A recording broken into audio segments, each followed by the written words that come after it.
이번에는 미증시에서 있었던 종목별 메가 이슈들 정리해드리는 메가 이슈 시간입니다. 먼저 핀비즈맵 확인해 보겠습니다. 간밤 뉴욕 증시는 연초 조정에 대한 우려 속에 혼조세를 나타냈습니다. 그동안 애플 투자 등급 하향 소식으로 기술주들에 대한 투자 심리가 악화했고요. 또 연준의 올해 금리 인하에 대한 기대감이 과도하다는 우려가 강화가 되면서 증시 조정이 이어져 왔었죠. 간밤 나온 고용지표의 경우 긍정적으로 나오면서 고용이 예상만큼 빠르게 둔화하지 않을 수도 있다는 우려도 커지고 있습니다. 이 지표가 나오면서 국채금리는 다시금 오르는 모습이었습니다. 섹터별로 살펴보면 여전히 기술주들이 며칠째 하락세를 이어오고 있습니다. 임의소비재, 자재, 그리고 에너지 섹터도 하락했는데요. 금융과 헬스케어, 산업 섹터 등은 상승했습니다. 빅테크 기업들의 약진이 지속되는 가운데 애플이 연초부터 계속 하락세 여전히 이어오고 있고요. 알파벳도 1%가량 하락했습니다. 아마존은 나흘 연속 하락세를 나타냈는데요. 반면 엔비디아, 메타, 테슬라 등은 간밤에는 상승세 나타냈습니다. 일라이 릴리, 노보노디스크는 사상 최고가 달성하는 모습이었고요. 국제유가가 하락하면서 전날 흐름이 좋았던 에너지주들은 간밤에는 다 같이 빠지는 모습이었는데요. 석유업체인 APA 주가는 원유 탐사업체인 켈런 페트롤리엄 인수 소식에 하락세 나타냈습니다. 이번에는 종목별로 이슈들 살펴보겠습니다. 먼저 첫 번째 이슈부터 보겠습니다. 애플이 파이퍼 샌들러에서도 투자 등급을 강등하자 하락세를 나타냈습니다. 애플이 새해 들어서 계속해서 부진한 흐름을 이어오고 있는 중입니다. 월가의 주요 투자 은행들에서 투자 등급을 연이어 강등시킨 것 때문인데요. 어제 골드만삭스에서는 매수 등급을 유지했다는 소식 전해드렸지만 그다지 시장에서는 그 소식을 반영하지는 않는 모습이었습니다. 간밤에는 파이퍼 샌들러에서 기존의 비중 확대에서 중립으로 투자 등급을 강등시킨 점이 또다시 애플 주가를 흔들었습니다.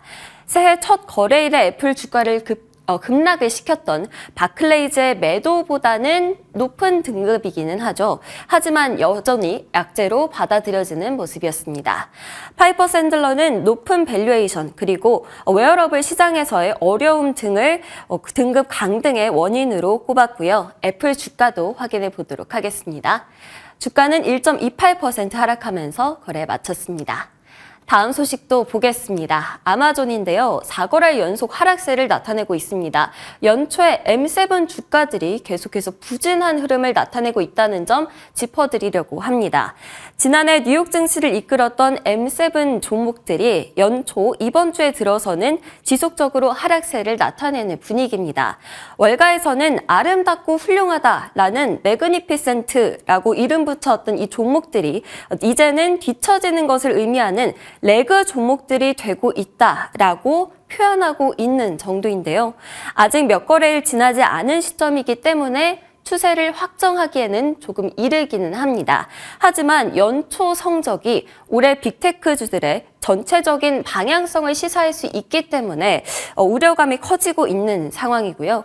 애플은 앞서 언급드렸듯이 계속 하락 중이고 인공지능 대장주인 엔비디아 그리고 테슬라도 지속적으로 부진한 흐름 나타내고 있습니다. 그중 하나인 아마존 주가 살펴보면요. 2.63% 간밤에 하락했고 4거래일째 하락세를 이어오고 있는 상황입니다. 다음 소식도 확인해 보겠습니다. 월그린스인데요. 분기 실적이 예상치를 상회했음에도 불구하고 급락세를 나타냈습니다. 분기 매출의 경우 지난해 같은 기간보다 10%가량 증가했고요. 순손실은 지난해에 비해서 규모가 크게 줄어들었습니다. 실적은 괜찮았는데 급락의 원인은 배당금이었습니다. 배당금은 주당 48센트에서 25센트로 하향을 했는데요. 그럼에도 연간 배당률이 3.91%로 사실 다우지수 내에서도 6번째로 높은 수준이기는 하다고 합니다. 이 배당 축소를 통해서 현금 흐름을 확대를 해서 투자를 강화하겠다는 게 월그린스 측의 입장인데요. 주가는 5%가량 하락하면서 거래를 마쳤습니다. 다음 소식 보겠습니다. 메타 소식인데요. 저커버그 CEO가 우리 사주를 매각하는 이슈가 있었습니다. 주가는 상승세를 나타냈습니다. 지난해 말 2달 동안 5억 달러 규모의 우리 사주를 매각을 했는데요. 2년 만에 처음으로 회사 주식을 매각한 거라고 합니다. 이 매각은 23년도에 급등 이후 나와줬는데요. 22년도에는 약세장으로 연간 64%나 하락을 했었지만 작년 23년에는 증시 랠리를 주도하는 종목 중에 하나였기 때문에 약 200% 가까이 급등하기도 했죠. 저커버그도 주식이 많이 올랐다고 느껴서 어느 정도 매각을 한 것으로 보여지고 있습니다. 그럼에도 아직 고점보다는 낮은 부근이기는 때문에 앞으로 24년도에 이 고점 다시 한번 뚫어낼 수 있을지 지켜봐야겠습니다.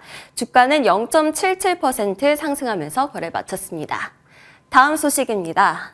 모비라이인데요. 재고 이슈로 실적 타격 경고를 했습니다. 이 때문에 폭락세를 나타냈는데요. 모비라이는 2022년에 IPO를 통해서 인텔에서 분사한 자율주행 부문 기업입니다. 2024년 1분기 매출이 전년 동기보다 50%가량이나 줄어들 것 같다라고 밝혔습니다. 고객들의 초과 재고가 문제라고 하는데요. 그래도 공급망 우려 완화로 인해서 2024년 말에는 이 재고도 정상 수준으로 돌아가고 또 올해 전체 매출에는 영향이 크지는 않을 것이다 라고 이야기를 했습니다. 하지만 해당 소식에 주가는 24.5%나 급락세를 나타냈습니다. 다음으로는 3대 지수 마감 상황 살펴보겠습니다.